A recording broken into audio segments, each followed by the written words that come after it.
What is happening? Happy Tuesday night, everyone. It is just past 9:30. Welcome back to another episode of Johnny Gaz Live. Again, we are coming to you from my basement here in Queensbury, New York, as always. And today we are talking more Lions training camp. It is starting to heat up here in Lionstown. We have so many topics tonight we're going to hit on. We're going to go through the defensive back situation. We're going to talk about big standouts in camp so far.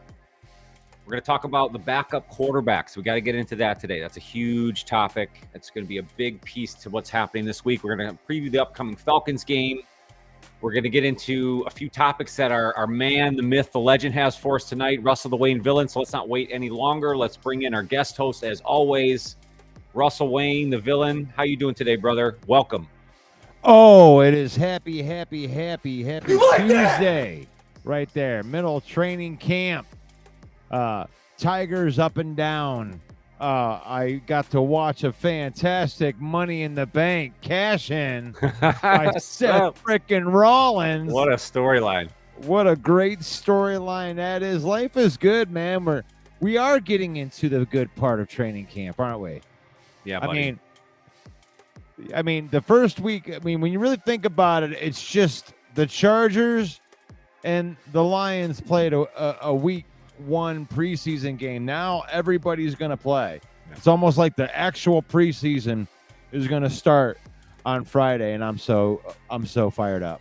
I'm pumped. Let's kick it there, though. Before we move on to the new week, we just came out of the Hall of Fame game. Lions got the extra game here, and we don't need to make too much out of the result of the football game. But tell me, we didn't talk after the game itself, Villain. What did you take from that first preseason game? We know they had the 5 turnovers. We had some backup quarterback struggles. What did you take out of that first game, the Lions and Chargers? Well, for one, we didn't play our backups. We didn't play our starters. We played third, fourth, back end string guys that are trying to make the back end of this roster to people that won't be on the team. That was the first thing that I noticed. And it was sloppy. It was a very sloppy game played on both sides of the ball, really all three phases. You could throw some sloppiness in there with some of them guys on the back end. But I don't really look at preseason from the negative standpoint because really all it is them working out play. So I just look at the positives, and the positives being our rookies look really, really good. The wide receivers, Tesla, and even Lovett, even though he had the ball taken away from him, you can tell that the game could slow down for him sooner rather than later. And these guys may be making an impact. Hassanin looked decent as well going out there. Actually had the best PFF grade out of any of the Lions players on defense, and that's encouraging. So to me, even though they got blown out, I saw more encouraging things than I did negative things. Yeah. You like that? Yeah, I'm with you. I mean, it's always important to put that game in perspective. I mean, it's garbage men versus grocery baggers, but I think there was some good to pull from it. And I think the one highlight was Isaac Tesla. I think really he showed that he could certainly play with the big boys. And that's just seemed to continue now through training camp. That seems to be a theme for him. So I definitely pulled that out of it. And I agree with you. I thought Hassanin showed up pretty well. I thought Nate Lynn was another a good spotlight. Anthony Pittman was in every play, had a ton of tackles, was involved in a lot. So, I mean, the guys that you think you might have to go to, I thought showed a few things. So I thought there was some positive there. There was some positive, but as I've said 100 times before on these programs last year before that, is I'm not going to get too high and I'm not going to get too low. If Hooker comes in on Friday and throws 5 touchdown passes and looks like he's the second coming, I'm not going to come in here on Saturday and talk about how he's the second coming. It's preseason. So let's put these things into perspective. We're not running schemes, okay? One thing I noticed about the game was it seemed like they would try something and then they would try something again almost in the exact same way, almost as if they wanted to see if the guy could do what they needed him to do. where they ran very, very similar schemes. I don't think Johnny Morton was calling anything to try to, like, get plays that ran into each other and set them up like you would in a regular season game. It was just like, I need to see this player in this formation trying to block this way, and then they want to write it down and take data from it. That's what preseason looks like more to me. I don't know. Maybe let me know out there if I'm crazy, if the villain's crazy thinking like that. But do you see schematics too much in preseason? Too much? Do you, Johnny?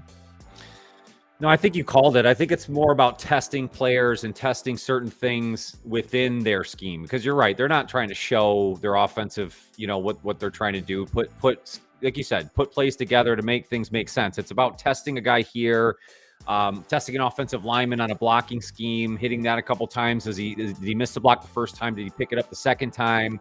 I think it's about picking up, seeing if players are taking things in mentally. And that takes time. And it's patience. And I think that's now what we're seeing in a lot of these preseason matchups. And it's a good call. Let us know down in the comments below. What did you get out of that first preseason game? Am I taking too much out of it? Let's call out a few guys. Broski Bear, Jason Smith, Davey. I appreciate you getting involved early. Marcus Newsom. Thank you guys for joining the chat. Appreciate you guys coming along for the ride. Dig it. You like that? So let's talk a little bit about because I don't even leave that game without really addressing the backup quarterback situation. And it lends itself to what will happen this week is Dan Campbell came out and said that it will be Hendon Hooker taking the start, at least in the first half, taking the majority of snaps. One, do you take anything out of that whatsoever? Is that just a flip-flop just to kind of test some things? Or the number two to that question is, did the backup quarterbacks play so badly in that first Hall of Fame game that we're concerned about where the Lions' depth is at quarterback? I mean, I really don't. I mean, you're looking at.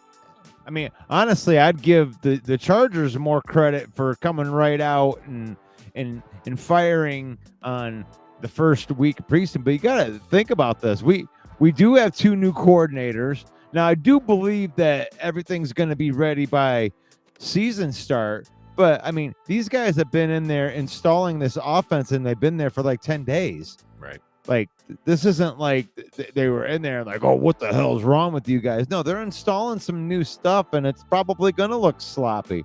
It's probably going to look less sloppy on Friday, but it's not going to not look sloppy. You're installing some stuff, and plus you're letting guys play that aren't going to be playing. They're not putting any starters out there. They're not taking any chances like that. They're not even putting the backups in.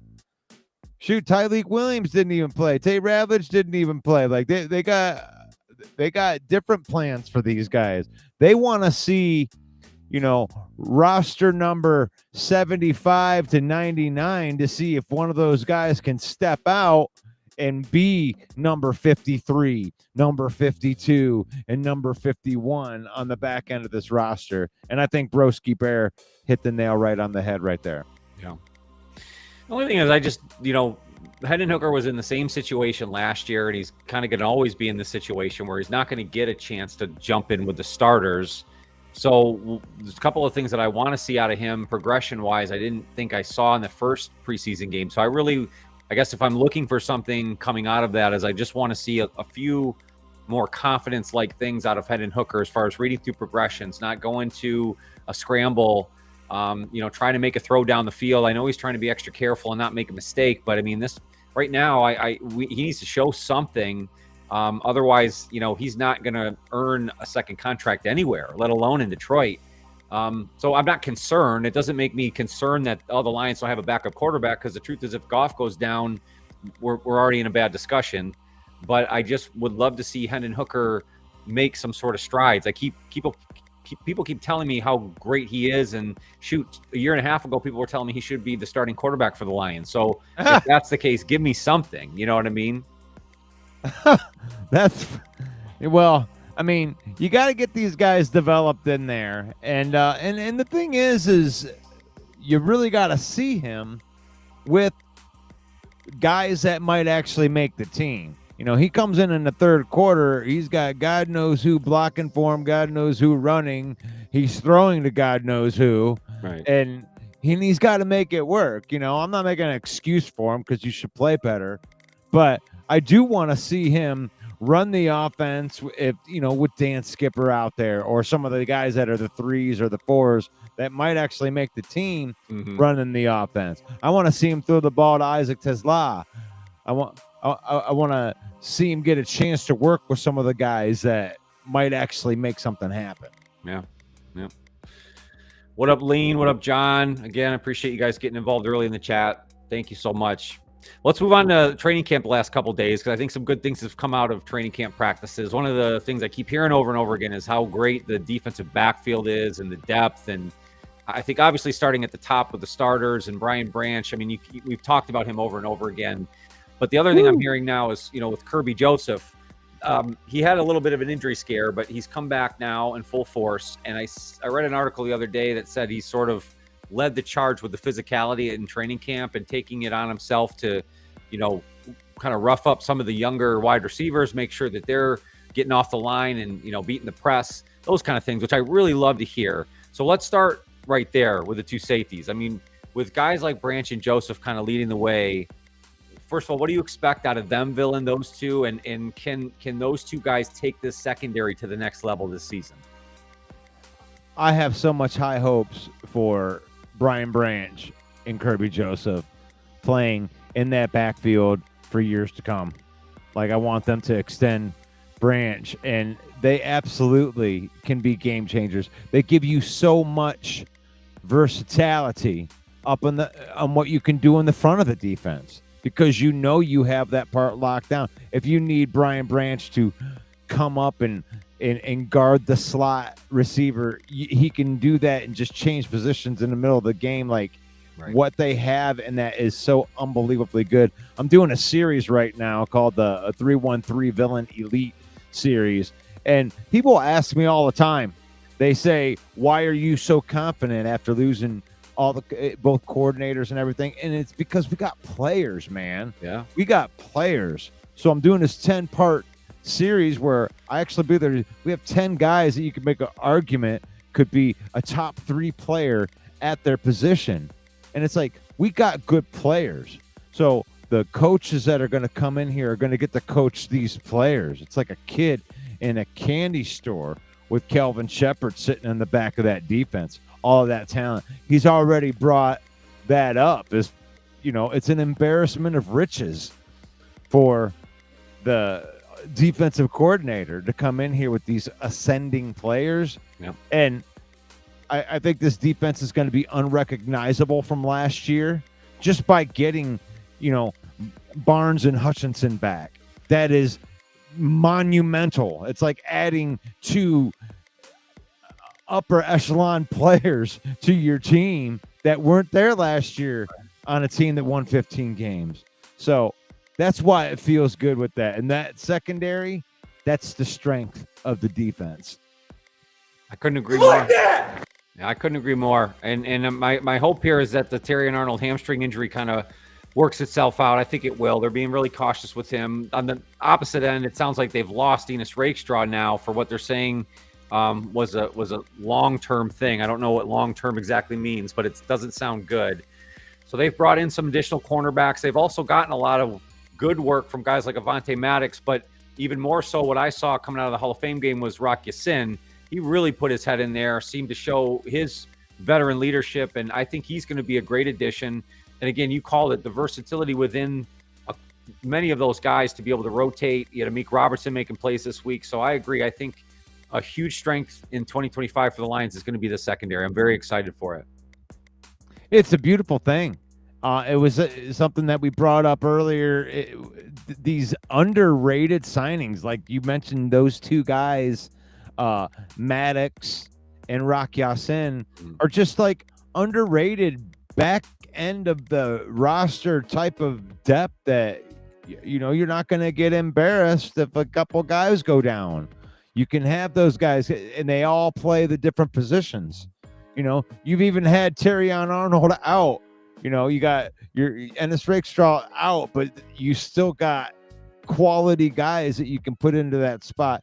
It's such a good thing that they have, and I've heard DJ Reed is just balling out in the middle of that defense, and really when you got cornerbacks like that, it gets guys like Hutchinson, give him an extra second, he can get to the quarterback. So it's one hand over the other, one hand feeding the other, and all good things. All good things. Circle, all good things. No, I like it. And we're talking about good players. I've read a very interesting article this week. SI did sort of like a picking one particular player within every organization that they could foresee making it to Canton or making it to the Hall of Fame. So when they got to the Lions and they scanned through, and I think there's several players that we could have maybe chosen for this, but they chose Amon-Ra St. Brown. And one of the reasons why is listen to these career averages. This is from 2022 to 2024. He averaged 113 receptions, 1,313 yards, and 11 TDs per season. That's just an average over the last 2+ seasons. That's incredible. So 2 questions here. One, do you agree with SI's assumption that if the Lions have a player that's heading towards Canton, is it Amon-Ra St. Brown? And if not, would you have chosen a different player? I would choose more than one player that's trending in that direction, but Amon-Ra St. Brown, that's a lock for what he's doing. Yeah, it's amazing when you really look at what he does. He is such a complete wide receiver, and he's on my list. I did a video on him already, him being one of the players that you could argue at top 3 at his position. Like, talk to a wall if you want to argue, because he's the most complete wide receiver in the NFL. He blocks his ass off, does everything else besides being a great wide receiver, best hands, best route runner. You can count on him. And I think that out of those 1,300 yards a season, probably 900 of those yards were on 3rd down or 4th down or some kind of big clutch play. So Amon-Ra St. Brown, one of the top wide receivers in the NFL. I mean, you could argue him up to as high as you want. I agree. You like that? Tone setter. The power of Ra. He's the hardest working guy in the locker room. He's the right kind of person, and I agree. I mean, the other player I went to was Penny Sewell. I mean, to me, it's like he's on a trajectory as well, where I would say he's definitely got a gold jacket in his future. But I don't think you could go wrong with either player. And I think Amon-Ra's statistics, he's multiple time All-Pro now. It just makes all the sense in the world. So Lions are in a great position there, especially in the wide receiver room. I mean, there's so much depth, and now what we're seeing out of camp, I mean, I wasn't going to go there right away, but now that we're talking wide receivers, you combine now what J-Mo's been doing. We talked about his route tree expanding. Tesla came out of the Hall of Fame game looking so good, and he's in the blocking scheme now. He's doing a ton of good stuff. And then this week comes out of nowhere Khalif Raymond. It's like, oh yeah, that's right. Wait a minute. One of the best all-pro returners in football. It's like, it's incredible. I mean, so if we're flipping it as far as defensive backfield being the strength of the defense, could we say that the wide receivers might be the biggest strength of the offense, or am I still misspoken here? No, I mean, you could definitely say that. I mean, pass catchers. I mean, when you're talking about one thing, I think that Johnny Morton is doing with this offense that's different than what Ben Johnson did is everybody's learning how to run deep and get downfield. Mm-hmm. They want to get the ball downfield, and the routes are deeper. Like, I think what they want to be able to do is take these guys with the threat to go downfield all the time and draw the secondary and the linebackers, 10, 15 yards down and field. And then when you do the runs, I mean, you're going to be making a move 5 yards down the field farther. I think it'll help the run game by making the people run their longer routes. And you have all of these guys that can run long. I mean, Raymond, yeah, the dude's a blazer. I mean, you can run, Gibbs on the fly route. Tesla can run deep as an X-wide receiver. J-Mo's fast as hell. Amon-Ra St. Brown, it doesn't even matter. He just pulls speed out of nowhere. I don't know. He can run the deep route. Laporta can run the deep route.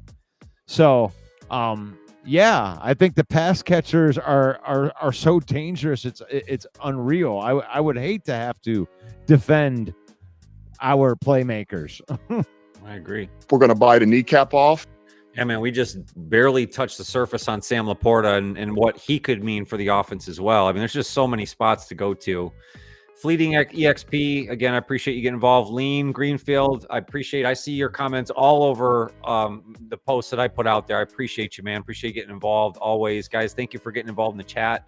Let me know down in the comments below. Who's the go-to position groups, not only defensively, but also offensively? Do you agree with us? Or is the defensive backfield sort of the heart of the defense as we speak right now, or do you see it someplace else? Let us know what you think. I mean, you could make an argument for running backs too. Yeah, for sure. That's the other one. It's like, I mean, I don't have Goff in my elite players. Sorry, Goff fans. The Goffonians. But that's okay. We have a lot of good players too that aren't like, the top 3 at their position type of guys. I got 10 guys that I think that are top of their position type of guys, but we got a lot of other good guys too. The Taylor Deckers of the world, Yeah. Let's go to another position group, defensive line, which again has a few injuries to concern with now, with Pat O'Connor now suffering an injury. That's unfortunate. So I hope to hear some good news on him. I don't think it's a long-term thing, but we'll wait to hear back. But it does open up some opportunities. One for the rookie, obviously Tyleik Williams, who didn't run in the Hall of Fame game. I don't think he's going to play at all in the preseason, but we did see him a little bit in this night practice paired next to Aiden Hutchinson. And what I'm hearing is that combination has been really, really strong. And you kind of expect that, but that's something I'm really excited for, is to see the space-eating Tyleik with the edge Hutchinson going wild next to him. What do you expect out of that combination early on in the season? Do you think they can build off of that? Does that then become an ultimate strength for this defense? Well, yeah, that's why they drafted him in the first round. I mean, that's what you're looking for, the space eater. And I watched Tyleik Williams. I'm an Ohio State fan, and I watched him in the playoffs last year, and he wrecks shop, man. I mean, he is a top end defensive lineman. And here's something about preseason that you can gauge, and you can take this one with you, is you can gauge how well a player is playing on a Dan Campbell team by if he doesn't play in preseason. Good and point. The fact that Tyleik Williams is not playing in preseason means that they like him an awful lot if they're not going to get him those valuable snaps. That's just food for thought right there for you. We're going to bite a kneecap off. Yeah, it's almost like that's how you've earned the ultimate trust with the organization. You're exactly right. Like, you're good. You don't have to play. We don't need to test you anymore. You've been tested. So, and you're going to see a lot of the rookies, I think, in these joint practices. I bet you once we start to hear about the competition there, that's when you're going to see some of these guys really shine. I can't wait to hear the stories about Tesla blocking the crap out of the Miami Dolphins. You know what I mean? It's going to be great. And that's where I think that the best work gets in. The question of, should you play your starters during the preseason? And you can or you can't. The most and best work that I believe that you'll get is in those joint practices. You're just being rep after a different guy than your normal guys. Hutchinson's going to get sick of going up against Sewell every single day. You go up against a different guy that's got different moves right there. And to answer your question, Broski, Hutchinson looks better than he's ever looked before. His spin move looks fine, and him and Sewell are going after each other like kung fu fighting. You like that? Let's talk about some position battles. Right now, the offensive line, I think, again, because they're not going to play any starters in the preseason, I believe we're now set to the point where Graham Glasgow is definitely the center, Tate Ratledge the right guard, Mahogany on the left side, and then you have your all-pro and Pro Bowl tackles. So I don't think there's a problem there. It's really behind him, the depth now with no Dan Skipper. You have Jamarco Jones, Giovanni Manu, Coyote Owasika. I mean, sort of competing now for this sixth lineman position. Without Dan Skipper, who do you think is sort of the next in line when you think offensive lineman depth for the Lions? I like Jamarco Jones in that spot. I mean, you want to see Giovanni Manu step into that spot, and I think he's going to have his chance. You know, he's kind of getting thrown in there. He went from practice squad to, you know, third team to they threw him second team and first team, got in over his head a little bit in there, but the dude's progressing. So maybe Giovanni Manu might be a sleeper to get into that spot right there. That's what you're hoping, but I like the Jamarco Jones in there. I don't know about anybody else that's really stood out, Johnny.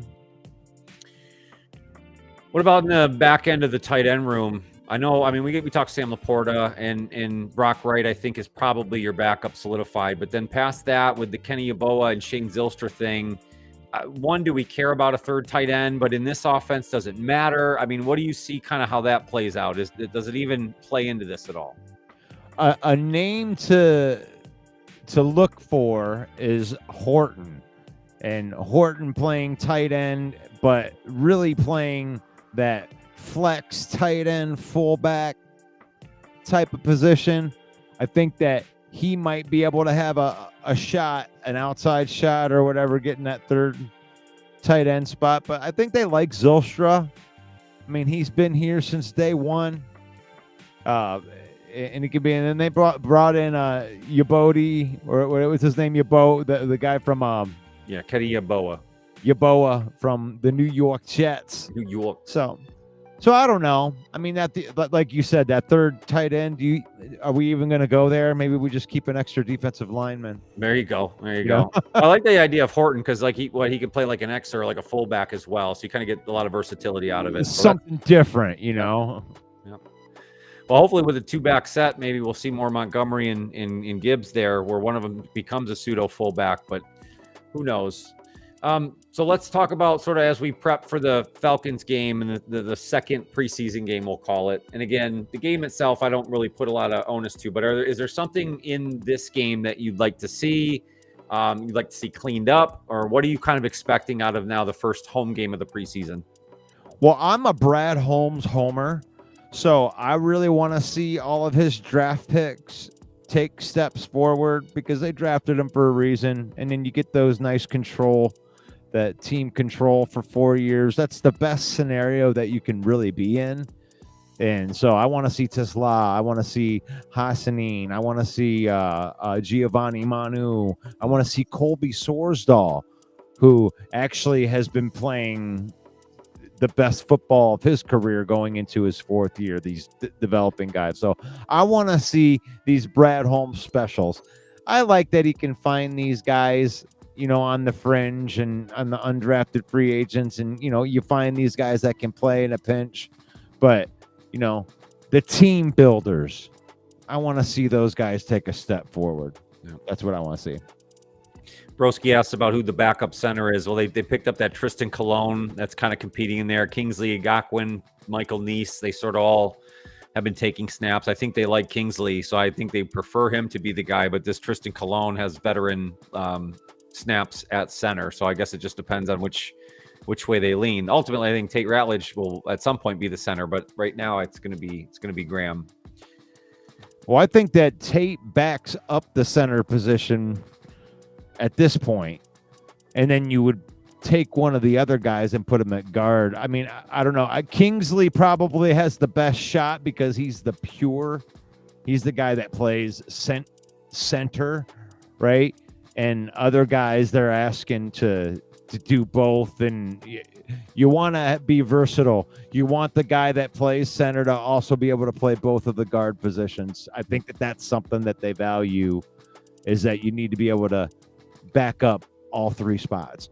Yep, I agree with you. That versatility is so key for them. Marcus says Tesla won't see the field for a while in the regular season. Neither will Ahmed. I actually disagree. I might even disagree on both counts, to be honest. I think Tesla's earning stripes now through his practice regimen and his willingness to put his nose in there and block. And that in the offensive scheme for the Lions and Dan Campbell will earn him more time. and his body size and ability to catch, I think, in the red zone and in short yardage situations is going to be huge. It seems like even Tim Patrick understands that he's not long for the tooth here with a guy like Tesla running behind him. So I think if I had to pick between the two, I think Tesla makes an impact early. What do you think, Dylan? Well, I think that's a great question right there. And I'll throw that out to the people too, is there a chance that Isaac Tesla actually wins the number 3 position right out of the gate and just, okay, here you go. I took it. He's 6'4", and he is the prototypical wide receiver, and he's faster than Tim Patrick. And I don't know if his hands are as good, or if would know the offense is good as him. But as far as what you want out of the body and everything that you want, I'd want to get Tesla in there sooner rather than later. So you think there's any chance that Tesla wins that number 3 outright?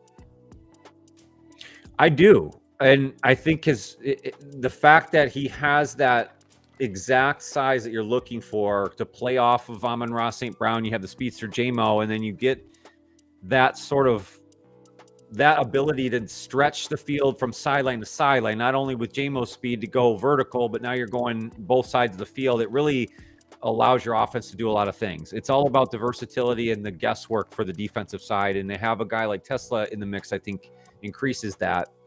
And Marcus goes on to say Tate and Glasgow are the only players to get snaps at center. I think that goes to what Dylan said. Ideally, that's what they want, right? They don't want to have to go to the depth pieces. So if Glasgow starts and Tate's in there and they can mix that in, that's ideal.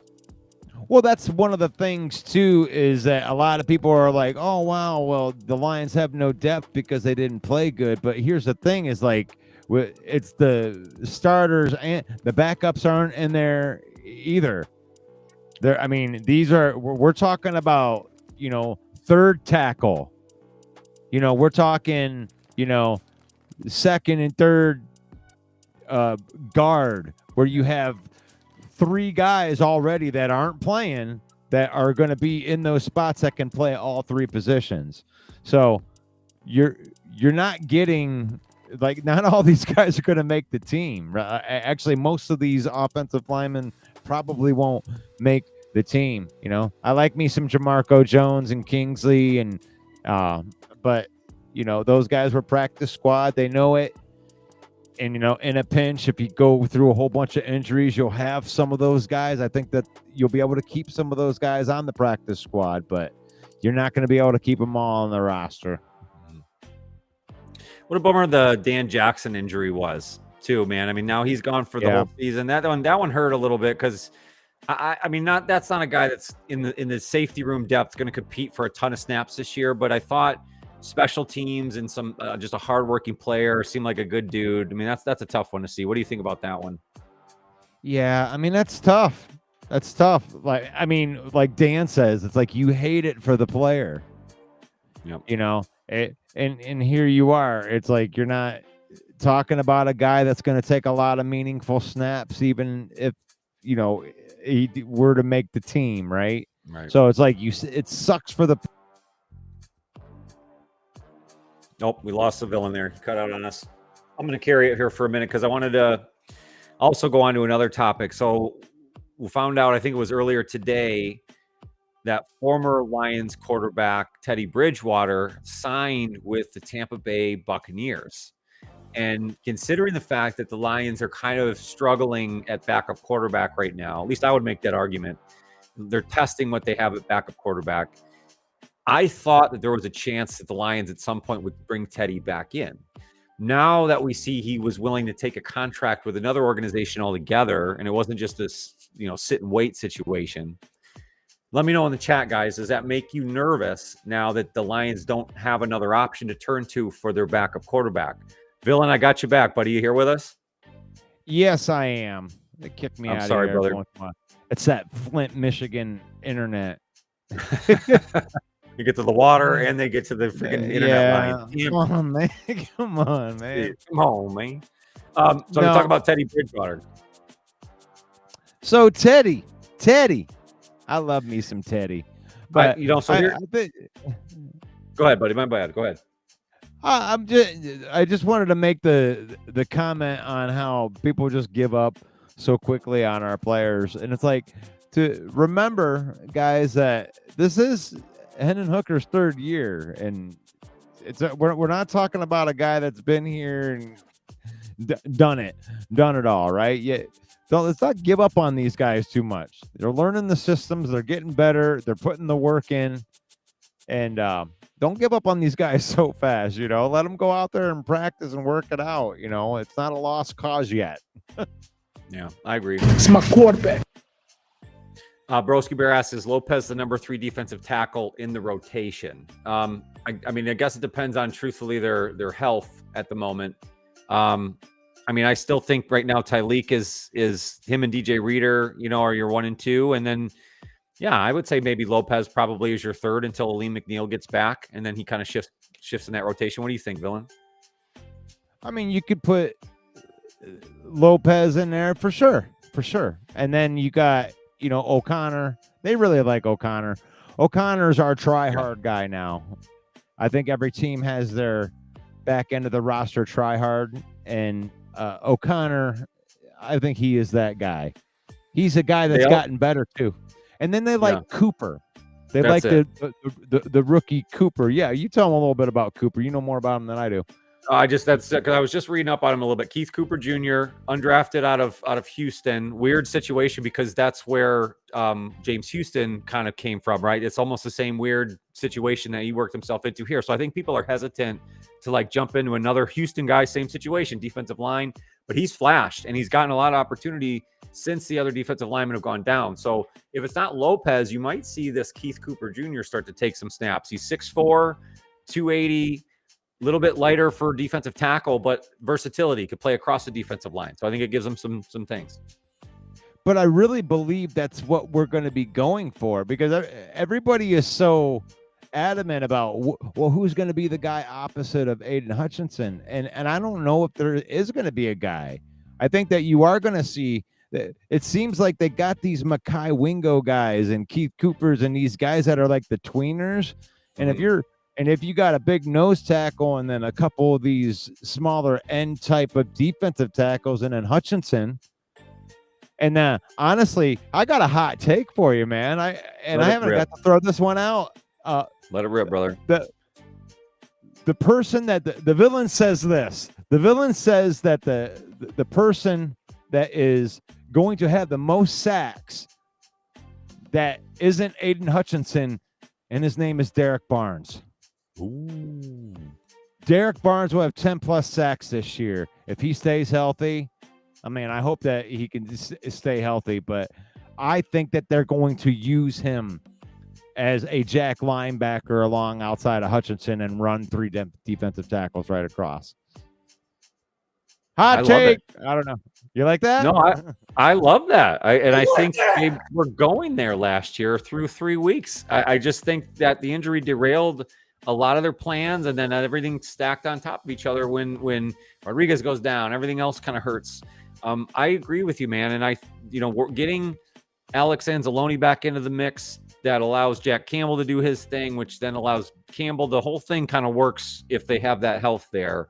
And it looks like, from what I'm seeing out of camp, that everything is going that direction. I agree with you, man. I don't think it's a hot take at all. I think it's just a smart watching this Lions defense for as long as you have take. That's just good.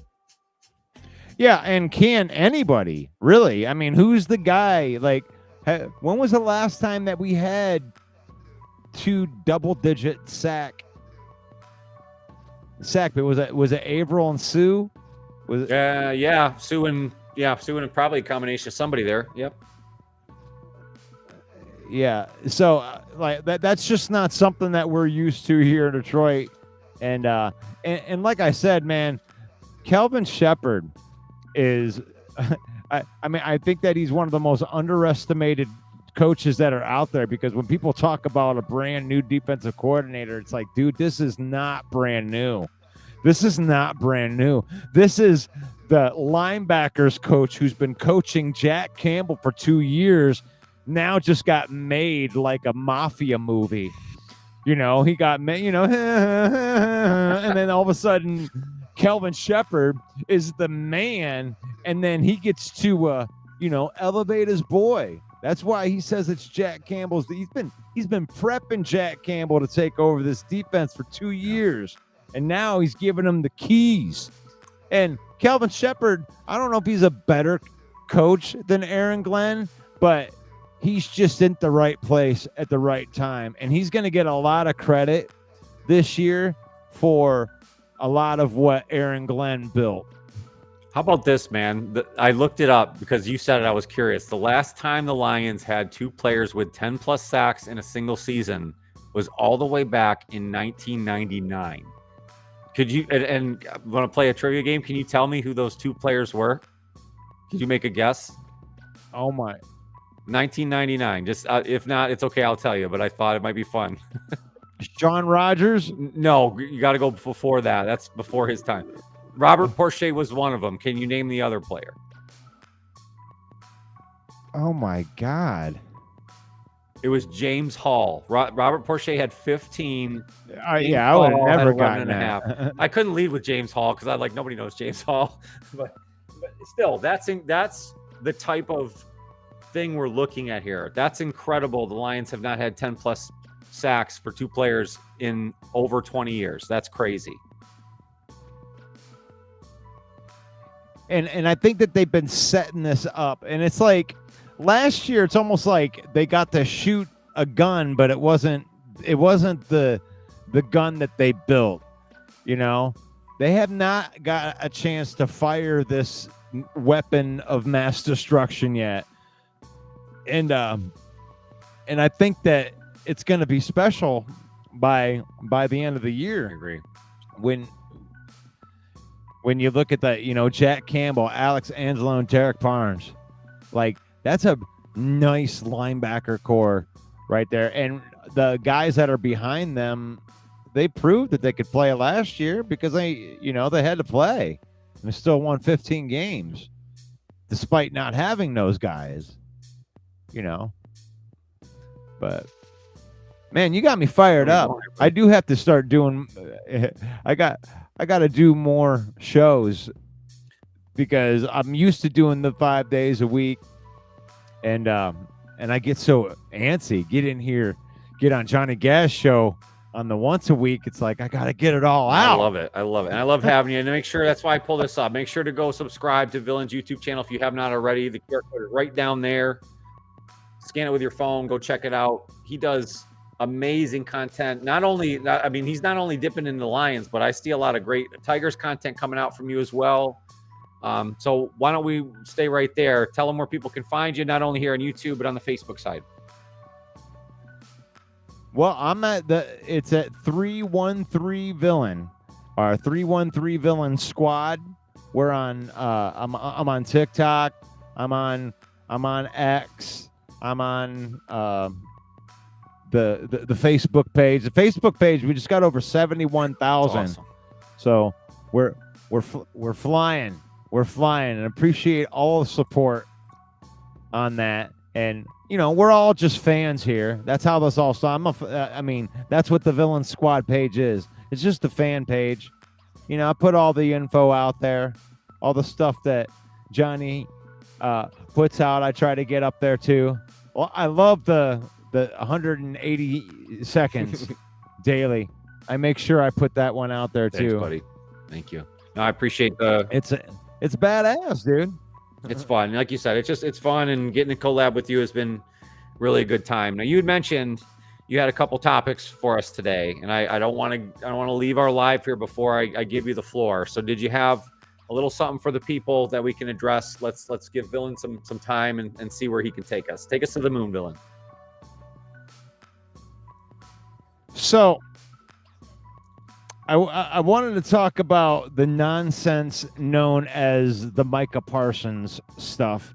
I know that you stayed away from it, and I understand why, because frankly I'm sick of it.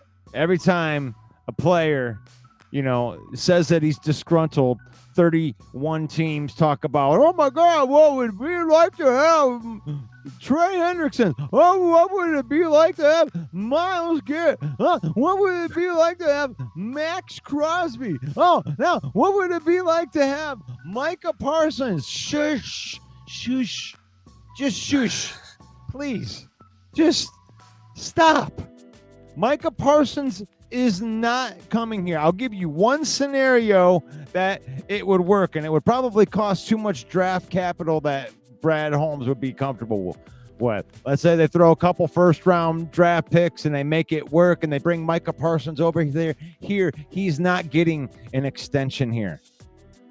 It is for him to play on that. You're going to come here and try to win the title. You got one year. You'd be taking a chance on it. There's zero chance that they're going to bring Micah Parsons to Detroit and then give him $45 million a year and then give Hutchinson $45 million a year. Come back down to planet Earth, people. Please, just look at it. Just look at it logically. It's just not going to happen. We don't want to entertain it. I don't think that you want to entertain it either, Johnny. This isn't something that we want to waste time on. If that is something that you want to waste time on, I want to know. I'll be more than happy to do a follow-up video on it. Outside of that, my rant's over with that. That's my rant's over. Listen, man, I like it. I think the idea that was ever a Lions possibility is absolutely crazy. We've talked this over when we were talking Trey Hendrickson and we were talking Myles Garrett in the offseason. I mean, it's the same similar situation. The Lions are not taking on that sort of responsibility and that sort of contract for a guy they didn't invest in. On top of the fact, the way that this all shook out, and I kind of wanted to throw this back at you because I have a question for you. If you're a player, if you're Micah Parsons and you're represented by an agent, you sort of expect that the negotiations for your contract go through your agent. But what happened, I think, in this case is Micah Parsons is sitting down with Jerry Jones in what seemed to be some sort of private setting. They have a conversation about this contract and contract terms, and the player is sitting there and goes, "Oh, that sounds good. Yeah, that sounds good." And then Jerry takes and runs with that. Well, then it becomes this whole big thing. So you have that stacked on top of it. So this is kind of a two-layered question, Villain. One, do you think ownership should have the ability to have those kind of conversations with a player? And if so, should that agreement hold any weight, that conversation? And on the other side of this, is that if let's say the Lions were going to take a chance at this, let's say the money makes sense, is that the sort of player and guy that you want as part of the Lions organization? Okay, so yeah, there's two sides to that, right? So the one being, do you really want a guy that is disgruntled already, coming in disgruntled about his money, disgruntled when we have a plate full of people. So no, I don't think that works. For me, no, it doesn't work character-wise. We can't make it work. I mean, like I said, I gave you the scenario. If it was the 1 year deal, he finished it out, and we could do the 5th year option with him and Hutch together. You'd have it work for 2 years. That would be worth it. But we're not extending you. We're not giving you what you're crying about right now. Mm-hmm. Like, we can't do that. We're not going to sacrifice our entire future for that. And as far as the Jerry Jones thing goes, that circus sideshow clown of a owner that loves to just be in the media. Oh, look, Dallas Cowboys. Everybody's talking. Look at me. Everybody's talking about the Dallas Cowboys. Yay. It's the America's team. Ooh, they get the contract. And then ESPN loves it. Come on, man. Come on. Like, you sat down. Should they honor that contract? Hell no, they shouldn't honor that contract. You're a billionaire, dumbass. Go get a lawyer and let lawyers and people that handle contracts do contract shit and stay out of the media with it, dumbass. You did that on purpose because you wanted Dallas in the news. And you know what's going to happen? Just like the other 3 guys that wanted to make news headlines. They're going to sign with their teams. Oh, I wanted to be a Dallas Cowboy the whole time.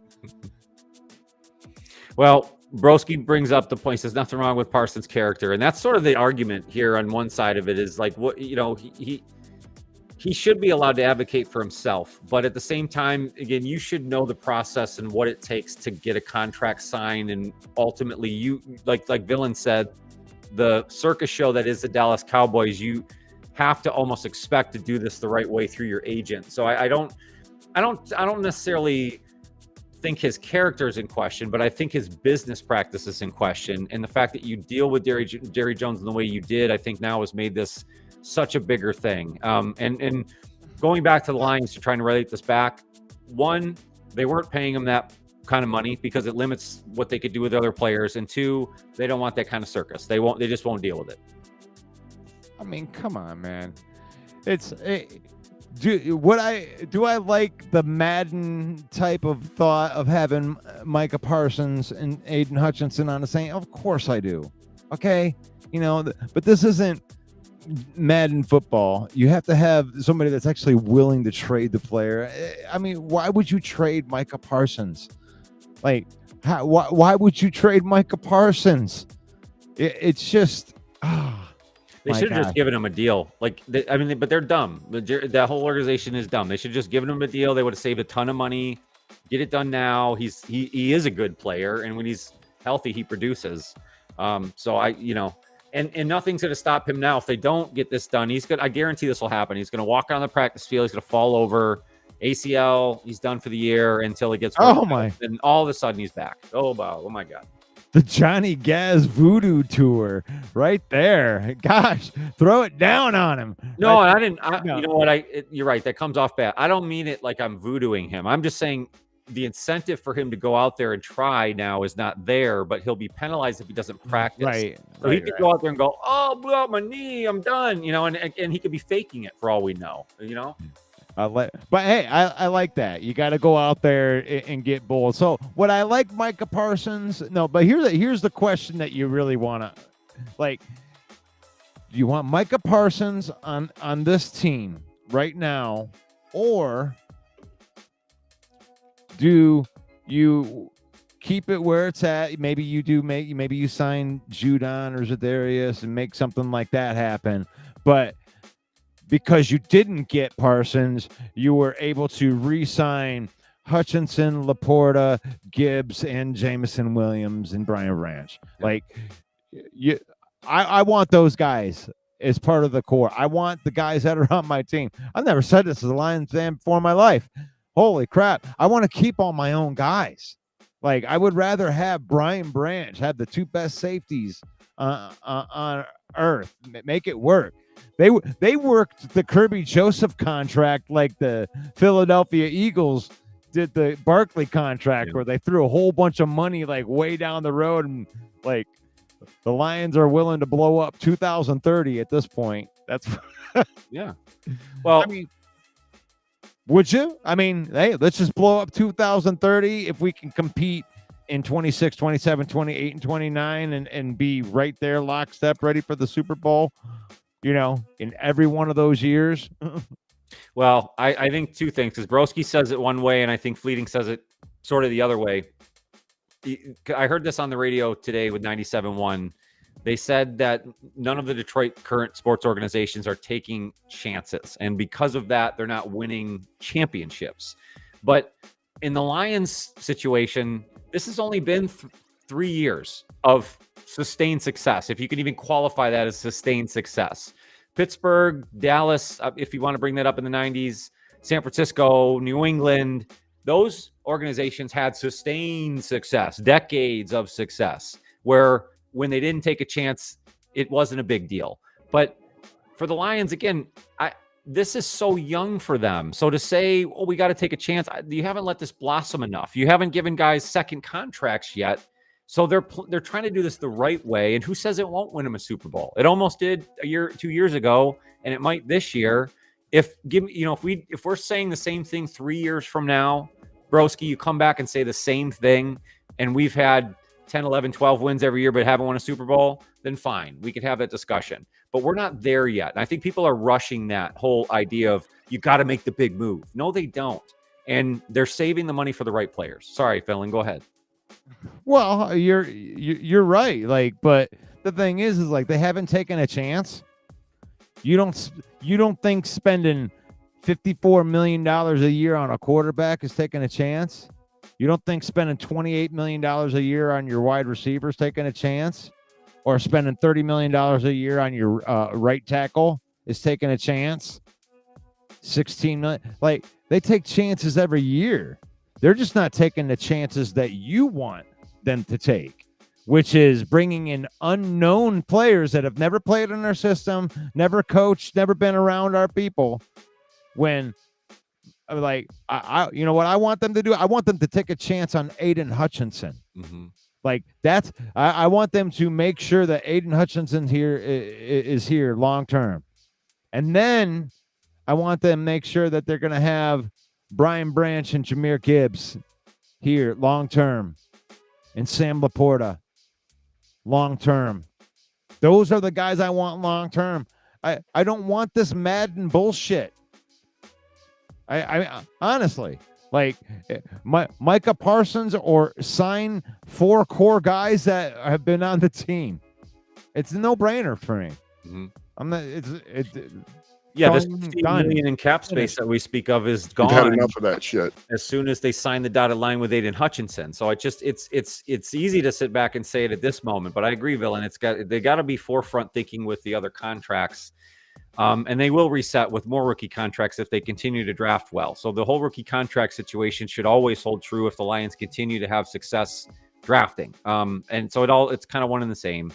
Either way, I think I'm not dissatisfied with some of the moves they made this offseason, and I think we have to kind of see this play out. I think we have a lot of what ifs, and especially on the defensive side, they're returning so many players. We've talked today about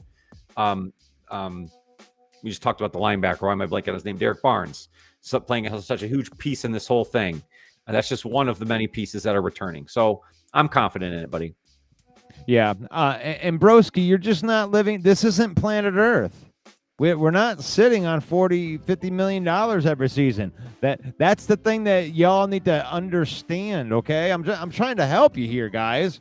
It's not 50 million. It's 50 million. It looks like that for this year. Next year, it's negative 60 million. So if they just hold on to this 40 or 50 million, they're still going to be $15 million over the cap if they don't spend another dollar. So miss me with that, guys. Go over the cap is a free resource. Go check it out, man. Like, it breaks all of this stuff down. So we don't have $50 million. It's just not there. Like, they're trying to, like, Parsons is trying to get $45 million a year. Like, gone. There's all gone. Now what are you going to do? Yeah, that contract's going to affect what happens with Aiden Hutchinson. Believe me, the Lions keeping their ears down to this one because it's the whole thing's messing with everybody's bottom line dollar. And that's going to play into that whole cap that we're saying is there, that it really isn't there. And in the chat, Jay Meltz mentions the Lions trying to duplicate what the Ravens have built, maintaining that sort of style. And I kind of agree with you to a certain extent. In a past live, we talked about other coaches besides Dan Campbell. One that was brought up was John Harbaugh, who runs that program. And I just think that's not a bad way to go about your business. I'm sure the Ravens, even themselves, who have just missed in a couple of those sequences, and I'm sure they'd love to have one or two with Lamar Jackson. They're right there. Believe me, they're trying, and I'm okay with that model. So I don't see a problem with that. What about you, Villain? I don't. I mean, we want to go all in. I mean, if that's your style, go all in, man. I mean, that's the thing. Like, you have to have a willing partner. Like, go all in on what? Like, so far it's just a bunch of noise. Like, so far the Lions have been idiots because they didn't trade for 3 guys that weren't available, and they just signed with their teams. Mm-hmm. And I have to listen to people like criticize the Lions front office for not trading for guys that aren't available. I mean, Parsons is just playing the game right now. I'm telling you, man. I will be shocked if Micah Parsons gets traded somewhere. I will come on here in a state of shock, Johnny, and I'll go, oh my God, I can't believe that happened. But this is trending more towards he's going to sign a $45 million a year contract with the Dallas Cowboys, probably the last week of training camp, maybe the third week of training camp. Anybody want to bet me on that? No, I would take your side of that every day. I think this whole thing is a rigmarole to earn him.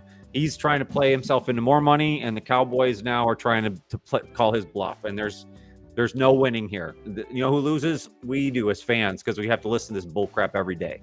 Jerry Jones loses because he thinks he's smart. That's the thing. Like, let these guys do what they do. It's so insulting. Like, there's nothing wrong with Micah Parsons wanting to represent himself. It's just insulting, right? It's like going up to a mechanic after you screwed your car up because you tried to fix it with YouTube and went up, yeah, I tried to fix it with YouTube. And the guy's like, well, you should have just used me in the first place. And that's what an agent's there for, man. They're like professional agents and numbers, and they handle the numbers. And Jerry, you're a billionaire. Why are you stressing out about that at all? Hire yourself the best numbers guys and let him handle it all. Yep. Why are you stressing yourself out going into media? Explain it to me, Jerry. That control, man, power and control carries the day for a lot of people. I think for Jerry Jones, it speaks volumes, and he will never relinquish it. He feeds off of it. You know what I mean? I heard he's great to people. Like, when you go down there, and if you get, if you're on Jerry Jones' list, then he takes care of you. Yeah. And I respect that too. Well, hey, man, it's been another fantastic hour on a Tuesday night. I appreciate you. I appreciate everybody getting involved in the chat. J-Melt's been huge. Broski's always in the chat. Fleeting EXP, Jill, again, Lean. Appreciate you guys. What's cool about today, what I noticed, I'm trying to track some things. People not only involved at the beginning, but stayed with us throughout the entire hour. And I can see right now we have almost 22 people hanging out with us, which is just fantastic. So I appreciate everybody's involvement as we get into the season. I can't wait to talk true Lions football. I'm going to try and increase the fun segments we do every week. Next week, I'm going to try a segment called Buy and Sell. So we'll kind of throw some things at Villain and see if he'll buy and sell my topics. Love to get you guys involved in the chat, and just keep this thing rolling, man. What do you think? You having fun? Oh, it's a blast. That's so much fun. I appreciate just coming on and doing this with me, buddy. Thank you very much.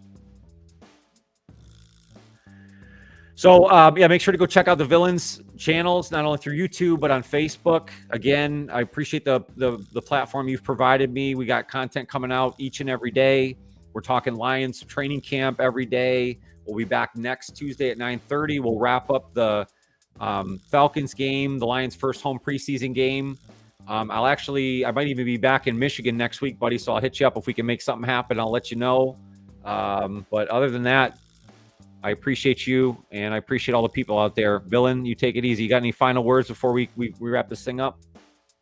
Forward down the field, the Lions team that will not yield.